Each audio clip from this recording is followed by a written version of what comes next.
안녕하십니까, 미다스입니다. 요 며칠 저희 집에 연이어서 낯선 손님의 방문이 있었는데요.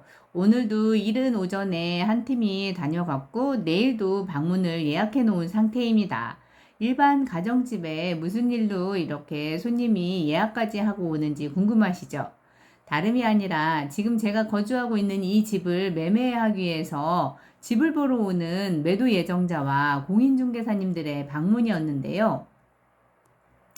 솔직히 말해서 낯선이가 나의 주거지에 연이어서 계속 방문한다는 것은 꽤나 신경 쓰이는 일이더라고요. 그것도 이 집이 하루라도 팔렸으면 좋은 가격으로 팔렸으면 하는 마음을 가지고 중개시장에 매물로 내놓은 경우라면 더욱더 그런 것 같아요.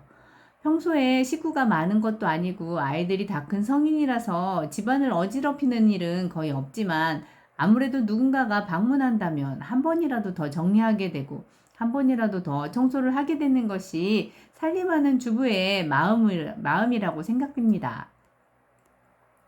계속해서 집을 보겠다는 사람이 있는 것을 보면 조만간 집이 잘 팔리지 않을까 하고 예상해 보는데요. 이 집의 매매가 결정되고 나면 그 다음에 할 일은 우리가 이사 가야 할 집을 알아보는 것이 순서일 거예요. 그러면 어떤 점을 위주로 체크해야 하는지, 어떤 것부터 준비해야 하는지 오늘 그 내용을 한번 알아보도록 할게요. 예전 경험에 의하면 하루에 두세 곳의 중개사무소를 통해서 대여섯 곳의 집을 보고 나면 저녁에 집에 가면 모든 집들이 뒤엉켜서 마구마구 헷갈리기 시작하더라고요. 이 집에 팬트리가 있었던가? 안방 옆에 주방이었나? 아트월은 타일이었던가 나무였던가? 전망이 좋은 집은 어떤 동이었지? 북방이장이 잘 돼 있던 집이 어떤 집이었더라? 이런 것들이 말이에요. 살고 있는 거주하는 분께 그리고 공인중개사님께 폐를 끼쳐가면서 재방문을 할 엄두는 내지도 못하고 밤새 머리 터지게 고민했던 경험이 있습니다. 그렇다고 어림잡아서 대충 집을 선택해서 사는 동안에 계속 후회를 할 수는 없는 노릇이고요. 그래서 오늘은 집을 선택할 때 그 집이 매매이건 전세이건 월세이건 간에 체크해야 하는 중요한 사항들이 있는데 그 내용들과 준비해야 될 것에 대해서 이야기해 볼게요. 준비물은 특별한 건 없고 미리 준비한 체크리스트와 스마트폰, 줄자, 펜 정도만 있으면 될 것 같아요. 여기에 보이는 체크리스트가 한 30가지 정도 되는데요. 제가 가장 중요하게 생각하는 몇 가지만 말씀드리면 저는 햇빛이 잘 드는 집이 가장 중요하고요. 그리고 혹시 부실공사로 인해서 누수 자국이 있는지 확인하셔야 되고 구석에 곰팡이의 흔적이 없는지도 꼭 확인하셔야 돼요. 그리고 저는 또 아이들의 여자아이들이기 때문에 이동 거리가 대중교통에서 도보 10분 이내로 있어야 마음이 놓이고 덜 불안하더라고요. 또 우리가 주부로서 생활할 때 할인마트나 시장이 가까운 건 되게 중요하겠죠. 또 요즘에 문제가 많이 되고 있는 깡통 전세나 전세 사기 같은 경우에는 근저당이나 총 보증금을 꼭 확인하고 계약을 하시는 게 중요할 것 같아요. 위에 이런 체크리스트를 확인하지 않고 별 문제 없겠지 하는 안일한 생각으로 이사를 결정하게 된다면 절대 안 되겠죠? 이사할 당시에는 몰랐는데 예전에 저희가 살았던 집이 그런 경우가 있어요. 집 앞이 살짝 경사진 곳이어서 새벽이나 밤늦은 시간에 버스가 엑셀 페달을 밟으면 굉음이 나더라고요. 그래서 수시로 잠이 깬 적이 많거든요.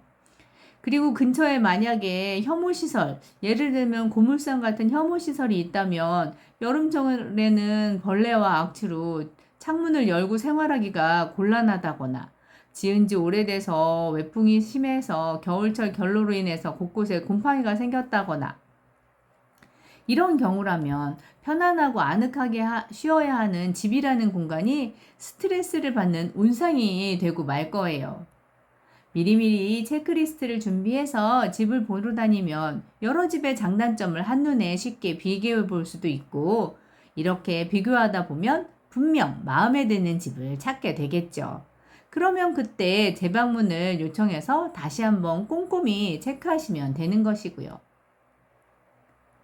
집을 보러 다니면서 이런 체크리스트를 작성하면 집 주인이나 공인중개사님의 시선이 조금 따가울 수도 있는데요. 그렇다고 나와 우리 가족이 몇 년 또는 평생을 살아야 하는 집을 대충 정할 수는 없잖아요. 그게 만약에 너무 번거로우시다면 요즘은 우리 생활에 뗄래야 뗄 수 없는 스마트폰을 이용하시는 것도 좋은 하나의 방법인 것 같아요. 스마트폰으로 집 주인에게 양해를 구하고 중요한 부분 몇 곳 사진을 찍어 놓는다거나 메모나 녹음기 등을 활용하면 무척 좋겠죠. 조금 더 체계적인 관리를 원하신다면 꼼꼼하게 체크해서 하는 자신만의 설문지를 만들어서 스마트폰에 저장하는 방법도 얼마든지 있고요. 제가 이번에 집을 보는 입장이 아니고 집을 보여주는 입장이 되다 보니까 한 가지 생각한 게 있는데요. 집을 볼 때마다 너무 이른 시간 방문자거나 주말에 집을 보는 사람들은 조금 꺼려지는 경우가 있더라고요. 왜냐하면 아무래도 집을 보여주는 입장에서는 집이 최상의 상태일 때 보여드리고 싶은데 정리정돈을 조금 더 해야 하는데 너무 이른 시간에 찾아오시거나 온 가족이 편안하게 옷을 입고 쉬는 주말인 경우는 누가 방문한다고 하면 무척 부담스러웠어요. 물론 집을 보러 오시는 분들도 사정이 있어서 그 시간만 가능해서 그 시간을 택하셨겠지만요. 그리고 또 한 가지 집을 보고 돌아가기 전에는 그 집이 조금 마음에 들지 않더라도 잘 봤다거나 감사하다는 친절한 인사 한마디 정도 남기는 센스 잊지 마시고요. 오늘 저의 경험을 바탕으로 집 보러 갈 때 체크해야 하는 사항들에 대해서 알아보았는데요. 어떻게 이웃님들 여러분에게 조금 도움이 되었는지 모르겠어요. 다음 시간에도 조금 더 알차고 조금 더 유용한 정보를 가지고 다시 찾아올 것을 약속드리겠습니다. 감사합니다. 부자 되세요.